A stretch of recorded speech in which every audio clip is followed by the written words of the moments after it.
जर घरामध्ये लसूण स्टोअर करत असाल ना आणि ती लसूण जर सुकत असेल ना, तर तुमच्यासाठी एक टिप्स मी घेऊन आली आहे. आता ती टिप्स सांगतेच, पण त्याआधी आज घरामध्ये ना आम्ही दोघंच होतो, म्हणजे मी आणि माझा पिल्लू. आता पप्पा त्याचे गेलेत पिकनिकला आणि जेवणासाठी मी एकटीच होते, त्यामुळे जेवण बनवायचा कंटाळा आला होता. म्हटलं ना काहीतरी झणझणीत त्यांनी पटकन होणारं बनवूया, म्हणून दुपारची भाजी चपाती होती, त्याचबरोबर ना ठेचा बनवला होता. आणि म्हटलं पिल्लूला काय बनवू, म्हणून ना अंड्याचं ऑमलेट बनवून घेतलं होतं. आता अंड्याचं ऑमलेट एवढं फेवरेट आहे ना त्याचं, तो धावत धावत आला होता आतमध्ये वास आल्याबरोबर आणि मम्मा उचलून घे चालू होतं. आणि जर तुम्ही लसूण स्टोअर करत असाल ना, तर ना अशा कापडी पिशवीमध्ये लसूण स्टोअर केले ना, तर सुकतच नाही लसूण आणि त्याचबरोबर अगदी टवटवीत राहते. त्यामुळे तुम्ही एकदा करून बघा.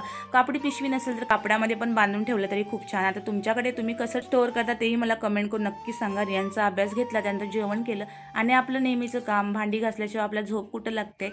पटकन भांडी वगैरे घासून घेतली आणि मग ना सगळा ओटा वगैरे आवरून घेतला आणि ना मग ना आम्ही दोघं झोपून गेलो होतो. आणि असा होता आजचा दिवस. भेटूया पुढच्या ब्लॉगमध्ये. तोवर बाय बाय.